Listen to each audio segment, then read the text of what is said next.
Welcome to Pesto Comics audio and video edition. This is the entry for September 17th, 2025. Farewell, summer.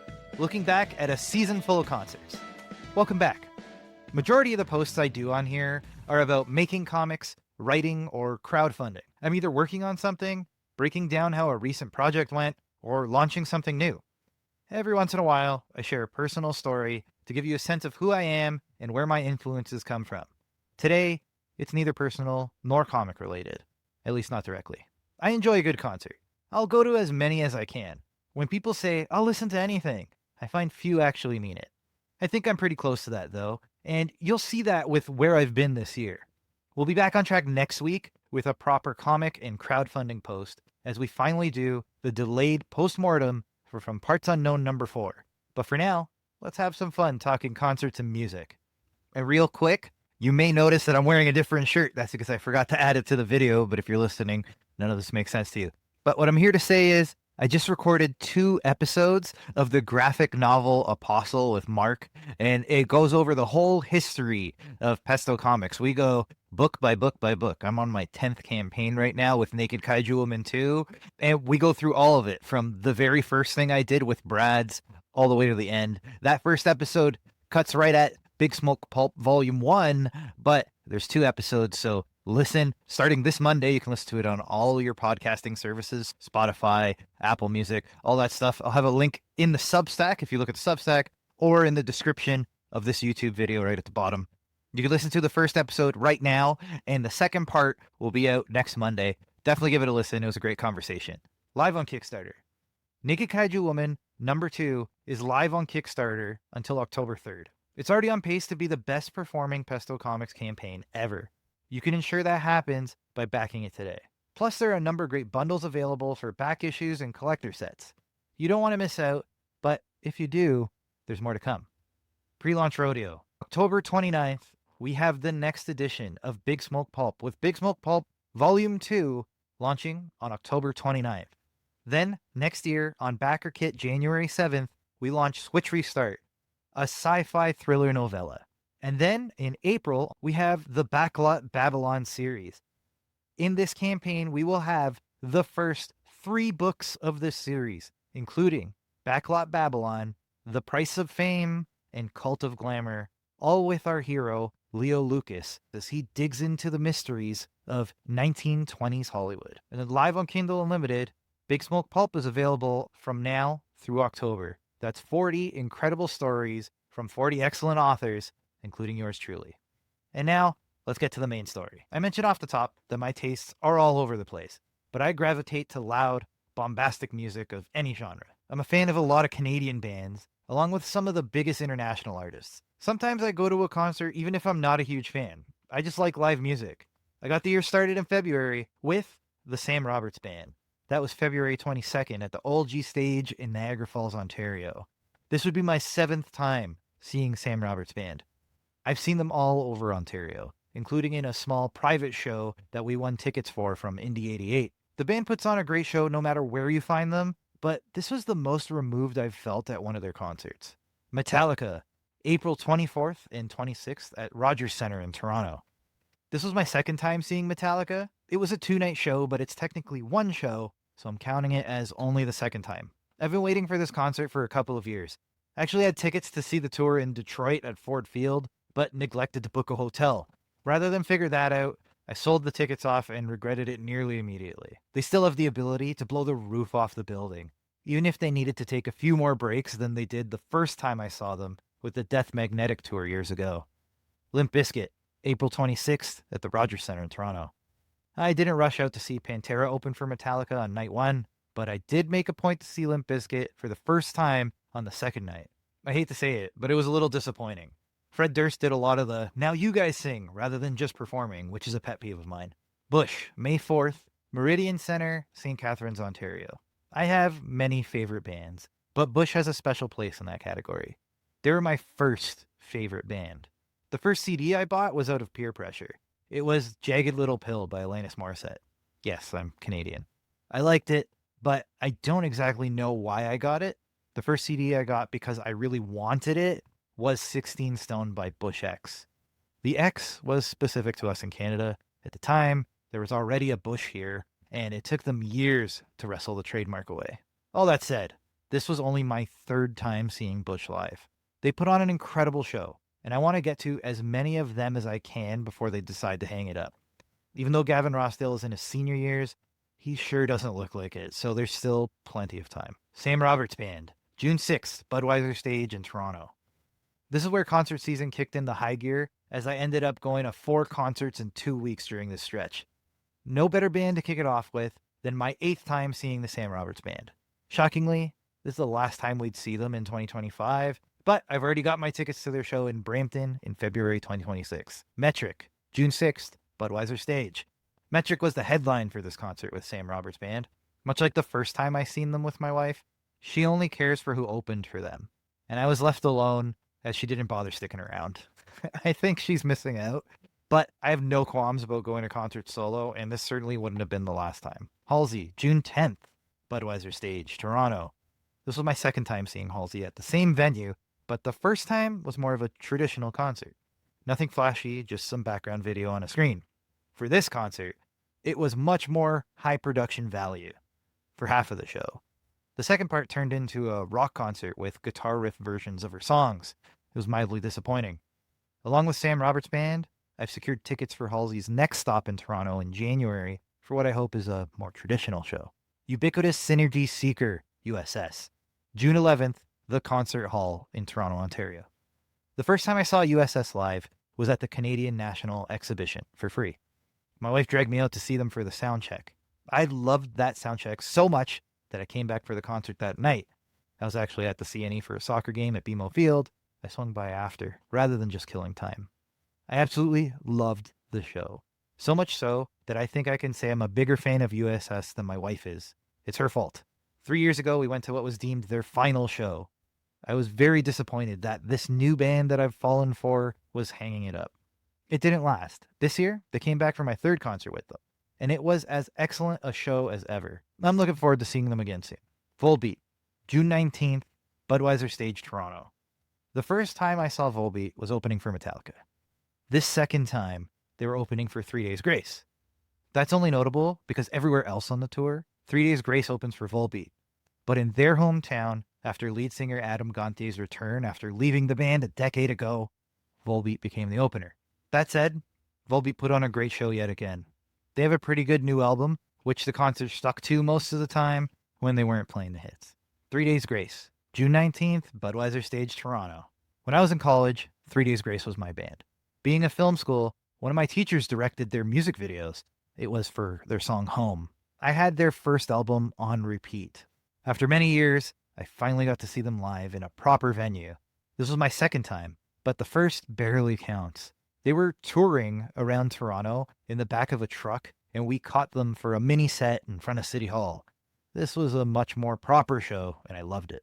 BBmak, June 29th, Casino Rama, Ontario. I have my fandoms, but so does my wife. BBmak is her band. Her email when she was a kid was BBmak Girl or something like that.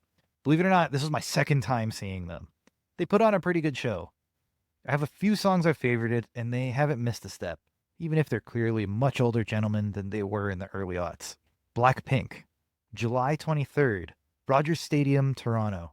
I am always searching through Ticketmaster, StubHub, SeatGeek, and anything else I could find for good deals to concerts.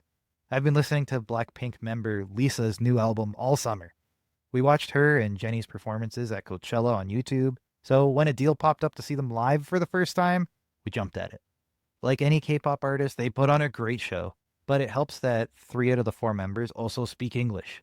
Unlike a Western artist show, they are the only act, and they'll take a break while they chat with the crowd. This was a chore with BTS, as they didn't have much English to lean on. The 2.5 hours flew by for us in our seats, but I'm always impressed by their stamina to do that whole show. Our Lady Peace, July 26th, Darien Lake Amphitheater, Darien Center, New York. Our Lady Peace actually had a headlining stop in Toronto just 2 days before they opened for Live and Collective Soul just outside of Buffalo.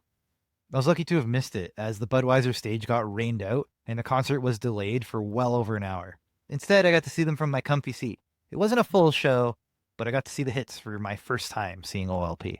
Live, July 26th, Darien Lake Amphitheater. Live is another band that is more my wife's taste than mine. That doesn't mean I don't enjoy their show, and this was my second time seeing them. The first time they were just playing one of their albums from front to back. This was more of the hits, so I had a much better time.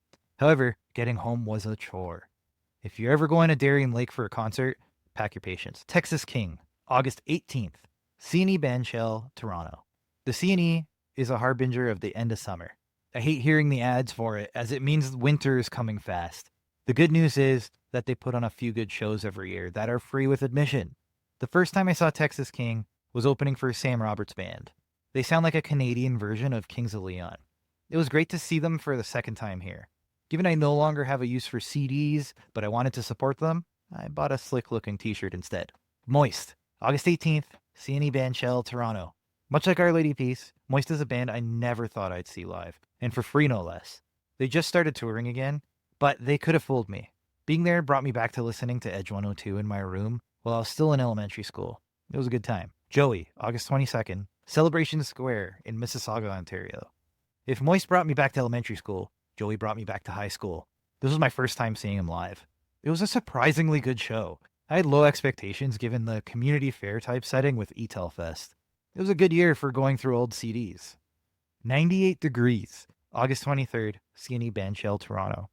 I know one song from 98 Degrees. It's Give Me Just One Night, Una Noche. Of course, it was the last song they played. They're a lot slower than I tend to go for, but it was a free concert, and I was already there for the Argos game, so I couldn't say no. I have no regrets. Korn, August 28th, MetLife Stadium, New York City. Getting to see Korn for the first time helped me fill out my new metal bingo card this summer. They put on an excellent show, one that required a special trip as they would only open for System of a Down in New York.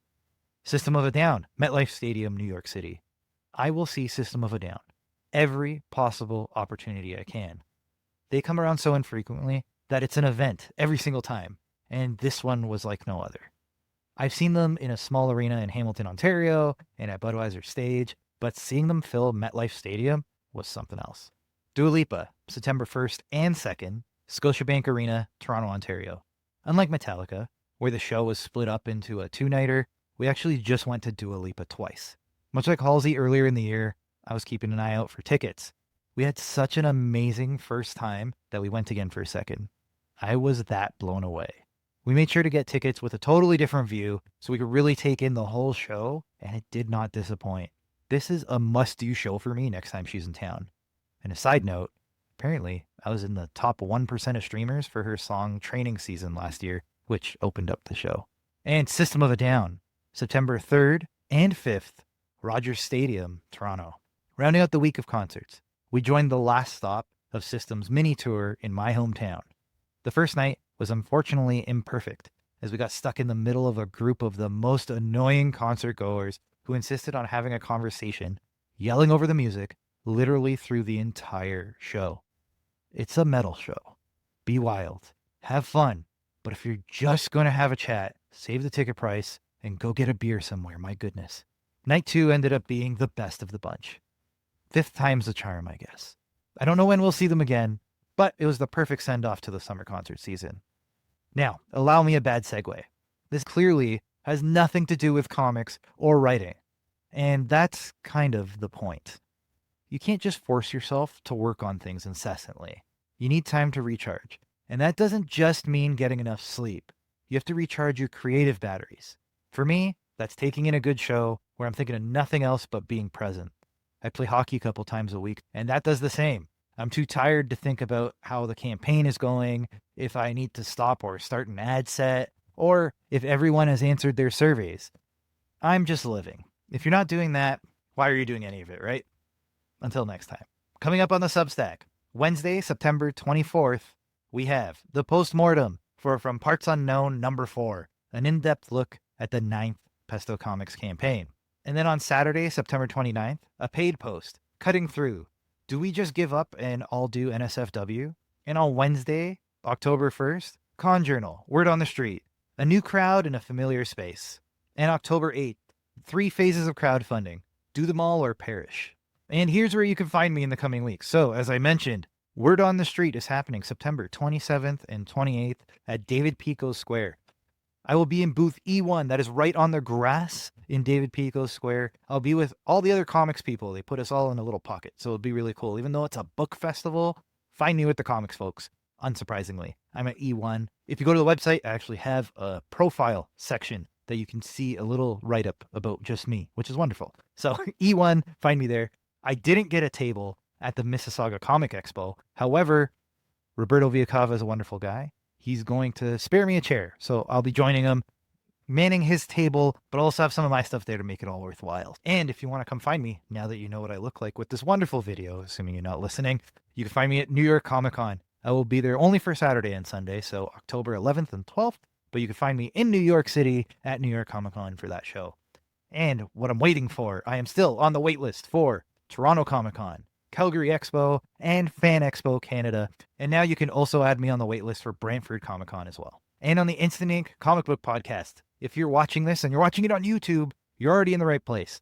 Click the link that's somewhere above me here and go check out the latest episode of the Instant Ink Comic Book Podcast. We have our second part of our conversation with Luke Herr. That's episode 63. You can find that on YouTube or anywhere that you listen to podcasts, including Spotify, Apple Podcasts, all of those wonderful places. And with that, I want to thank you for listening or watching if you're watching. The video is something, again, I'm trying. It's something new. I did one on Saturday for the paid post, but if you're not a paid subscriber, which most of you aren't, which is okay, I get it. I totally understand. If you're not, you got only a small snippet of what the video is. Today was a more robust, full-length video, and it was a little bit longer because I really went through the gamut of all of the concerts that I went to this year, and it was quite a bit. The reason I started with this one is because I just naturally have a lot of B-roll. I have all the photos and the videos I take. I try not to be that guy. I don't take too many videos. I usually do just 1 or 2 videos of one of the songs I like, just so I can get a sense and a feel for it. And I've also kind of had this post in mind for months. So I knew I was doing it, so I'm like, hey, maybe by then I'll be ready to do video. And now that we're here, I'm like, screw it, I'm going to do video. We're going to do it. So if you just listened, you missed out on some cool B-roll. Something that won't be on the actual post. I'm going to put mostly photos on the post, but if you want to see the video without the audio, because then YouTube will take it down, but if you want to see the video with me talking over it, the video is the place to be. For those of you that watched, it does mean a ton for you doing so. I really appreciate it. I did mention to the paid subscribers on Saturday, and I'll mention it to you as well. Give me some feedback. Let me know what you think about the videos. I've been thinking about this YouTube thing for a while, and I keep saying YouTube. If you're watching this on Substack, that's the place where it's going first. But the goal is to simulcast, I guess, for lack of a better term, and have this all on YouTube to try to grow my base over there to reach the people that aren't on Substack. A lot of people don't even know that Substack has video, and I don't want to miss out on those people because I'm sticking to a platform that they're not familiar with or they're not comfortable with. So here we are. So this is me trying to find them where they're at, and that's what we're doing. So thank you for watching. It really does mean a ton. As far as the summer has gone, yeah, I go to a lot of concerts. There's not much more to say there outside of everything I said. And it really is a release, right? Like, that's all it is. It's one of the few times where I can go somewhere and not think about anything else. I do go to a lot of movies, like in the theater. I find that gives me the same effect when I'm focused on the screen and I can't think of anything else but the screen in front of me. It's one thing I do think we have definitely lost with like the streaming culture and watching everything at home, that's become the preferred method. It's just not the same experience. And maybe that makes me an old fart for thinking so. It certainly does, but I'm totally okay with that. I just find I get a lot more out of it if I'm focused and I'm paying attention to what's happening on the screen. I'm not thinking about anything else. And I'm not letting everything distract me or my cat jump all over me or I'm checking my phone or I get a snack or I take a washroom break. I will suffer through the film, which is why these 3-hour films, I think, are also a problem, but that's a whole different thing to talk about. But yeah, so if it's not a concert or a film, I have a hard time really sitting and focusing on things. You know, I read a ton of comics, I read a ton of novels, but even then I find I always set it aside because my brain starts going off in a tangent. I have to train myself to focus. So when I'm in a setting that all I can do is focus, I find that's the most relaxing. Like reading is, I wouldn't say it's a chore. It's entertainment. I'm enjoying it or I'm learning something, but it still takes mental effort for me to read. It takes some more energy away where I find doing these other tasks is how I recharge. Even though I'm actively recharging, it's not just sleep or rest. It's me doing something that isn't the thing or my day job, right? Like it's just me chilling. And that, you need that in life. You need that so that you can do all the other things. I find that when I get to go to a few concerts and I come back and I sit in front of the computer, I am energized. I am ready to write or letter or do whatever I'm doing or get a campaign together. And it's only when I have those rest periods that I could come back. It does eventually drain on you the more you do. And if you're trying to hit the output that I've been hitting and do all these new things and do these videos and do all this extra stuff, you do find, it takes away from you over time. So it's really important to do something that kind of shuts your brain off, right?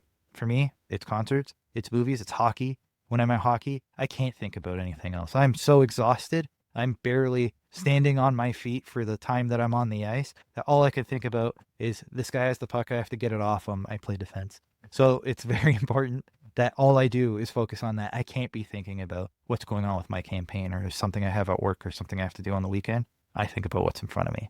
And that is the most freeing thing I could possibly do.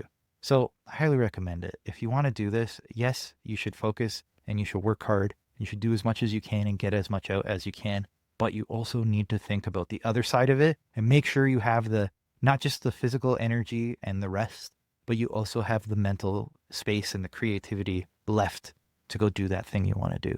So very important. And that's why I always prioritize doing these silly things that I always do. It also does help that me and my wife were dinks. We don't have children. We have nobody really outside of the cat depending on us. So if a concert ticket pops up, we live 15 minutes out of Toronto. So it's very easy for us to see a deal on a concert ticket and be on the train into the downtown core 15 minutes later. But again, it's the idea of having something that takes you away from the day-to-day slog of doing your creative work or your desk job or whatever you're doing. But it's just doing something different and taking your mind out of the concerns of that. And it has to be something that takes your focus entirely. So maybe for you, that's playing with your kids or doing whatever as well. Whatever is for you is the thing. It doesn't have to be concerts or that, but very important that you have that in your life because it will make all the rest of it so much better for doing so. I know you didn't come here for a lecture or a sermon, but I feel like I at least owed you that, given that this had nothing to do with comics, nothing to do with writing or crowdfunding. So I hope that helps tie it in a little bit and why I even shared it with you. This was my break via the newsletter to just not talk about comics for once. I love talking about, I could do it all day. I could talk about writing and comics all day, and I pretty much do, but sometimes I need a break. So I'm hoping that this was also a break for you, and you kind of see how it all ties in. I hope that you appreciate that. Not enough people comment, so it'd be great if you did. And please let me know what you think about the video. Ignore the background. I'm working on it. I have my couple trinkets that I put back there for the Instant Ink Comic Book Podcast, but this is not the permanent background. The whole goal of this exercise was just to start getting videos out and start getting used to not just recording the podcast leaning back like I normally do, and I'll have the mic pulled back and I'll kind of be leaning back and reading. I wanted to make it more, let's do the video side of this. Let's practice and let's make it work. So it's ugly. The background is not where I want it to be, but this is phase one of many. My goal is to get my studio set up properly. And by studio, I mean basement office. The goal is to rotate this whole space, have the nice wall behind me. I have the cool LED lights that do the different colors. I have a nice bookcase so I can showcase all the Pesto comic stuff and random stuff from my collection over there. I even have these letters, the letters you get for the signs on the side of the road saying there's like, oh, garage sale here or whatever. I have those set up so that I can have that in the background. So we'll see how the set comes together, but I don't know when that's going to happen. And I got tired of waiting. My goal was to be doing this way back in like May and then August. And now it's September. I said, you know what? We're just going to do it regardless of what the background looks like. And frankly, if you've seen the Instant Ink Comic Book Podcast, you've seen the mess behind me. So I'm going to work on making it better slowly. Eventually, maybe I'll make this look a lot more professional. But for now, it is what it is. I hope you at least enjoyed what I've put together this week. Next week, we do something a little more traditional with the postmortem for From Parts Unknown #4. That one, I have a lot of slides and a lot of things to go through, a lot of data. It's very data heavy, but if you're a nerd like me, you'll really enjoy that because I'm pretty transparent about how all of it comes together and how I felt about it and the disappointment and the good and the bad and all that stuff. So please join me next week. We'll have another video. And then we'll talk about everything that went with the campaign for From Parts Unknown #4 and From Parts Unknown as a whole. So it'll be a little different. This is the first ending to a series from Pesto Comics. So I'll have a lot of insight and things to say about that. So that's next week. But that's it for this week. I want to thank you for being here and indulging me as I just recounted on all the concerts I went to this year. I hope it was fun. I hope you saw a lot of cool video in that. And if you're listening, do not fret. I will always make sure that 1, the audio is available, and 2, that it's still a very audio forward experience. I'm going to do my best not to just point to things on screen that you aren't seeing because you're washing the dishes or driving somewhere listening to me. The goal is to still make this something that you can enjoy without having to look at me. But if you do, you get something just a little more, very similar to if you only read the newsletter, but you listen to it and you get this postscript, right? The same idea. If you're watching, you get just a smidge more than those who are only listening, but you're still going to get more than the people who only scroll by the newsletter in their email and don't fully read it and all that. I totally get it. When you're getting hundreds of newsletters, you can only read so much. So this is why I offer all these other ways to experience everything Pesto Comics. And I hope that you have a wonderful week. We'll talk to you next one. Have a good one. Thank you very much.